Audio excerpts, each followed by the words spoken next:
नमस्कार.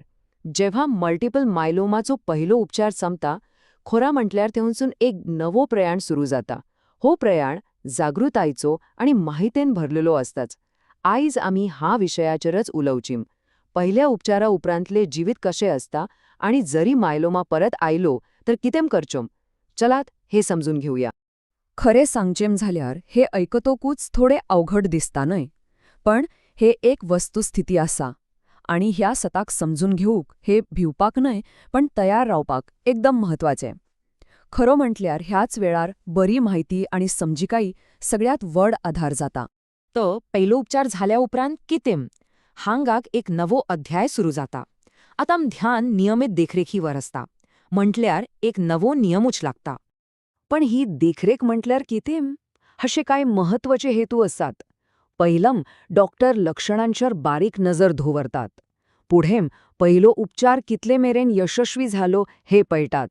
त्याच्या वांगडा उपचारा लागून कसले दुष्परिणाम झाल्यात काय हाचेरूय लक्ष असता. पण सगळ्यांत महत्वाचे मायलोमा परत येता काय ना हाचे संकेत शोधतात. कारण जितली बेगीन ही गोष्ट कळता तितलो फुडलो उपचार सोहज जात. आता दोन खूप महत्वाच्या शब्दांविषयी उलवूया जे खूपदा ऐकून मिळतात: रिलॅप्स्ड आणि रिफ्रॅक्टरी.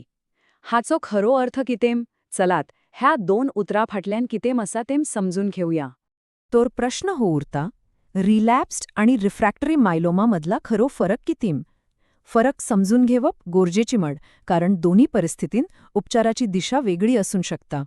एकदम सोप्या भाषेन सांगेम झाल्यार रिलॅप्स्ड मायलोमा म्हणल्यार उपचार बंद केल्या उपरांत थोडा वेळ सगळं बोरे चलतं आणि मग पिढा परत येता. आणि रिफ्रॅक्टरी मायलोमा म्हणल्यार दिलेल्या उपचाराचा कसलोच प्रभाव पडना व उपचार घेताना व घेऊन 60 दिवसाभितरच पिढा परत वाढपाक लागता. म्हणल्यार एक उपचाराक जबाब देना. हा फरक फुडलो उपचार ठरावपाक एकदम महत्वाचो. आणि हे एक गोष्ट लोक्षांत दोपरोक खूप गरजेचम.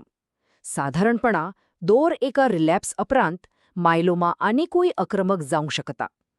हे कारणाक लागूनच लक्षणांचेर बारीक नजर दवरप आणि थोडाय दुबाव आयल्यार वेगीनच डॉक्टराक संपर्क करप आनीकूय चड म्हत्वाचा जाता. तर आता सगळ्यात महत्वाच्या विषयावर येवया. ही चिन्हां व संकेत कशे वळखप, कशे जागृत रावचें ह्याचेर आता आमी नदर मारूया. जोरी कुड्डींत कसलोय अचीक बदल दिसलो, म्हणजे तीव्र दुख, सूज व जोर सारखो, तर 3 सोप्या पण महत्वाच्या गजाली करपाचो. पहिलम, त्या बदलाक वळखून घेऊक, आळसाई करू नका.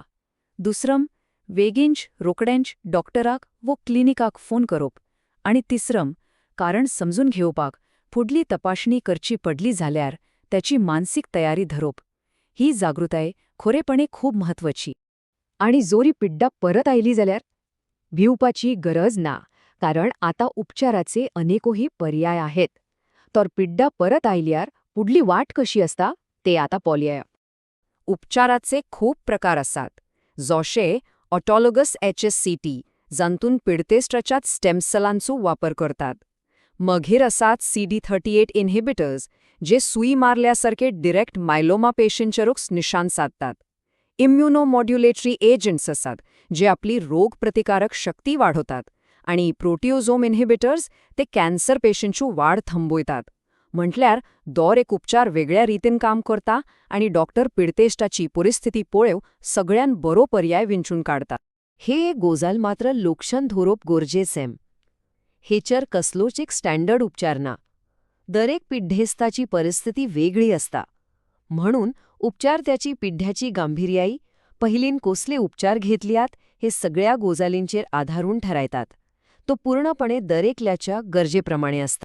तर निमनो प्रश्न, ह्या प्रयाणात फुडली वाट यशस्वी करपाक सगळ्यात महत्वाचं कितें? जबाब फक्त उपचारात नात, तो असा जागृतायेन रावपात, डॉक्टरांकडे नियमित संपर्कात रावपात आणि स्वतःच्या आरोग्याची जुट्टी आपुणच घेवपात. माहिती एक हत्यारच कोशे. आणि एक गोष्ट मनात धरूया, ह्या प्रयाणात कोणूच एकलो नाय.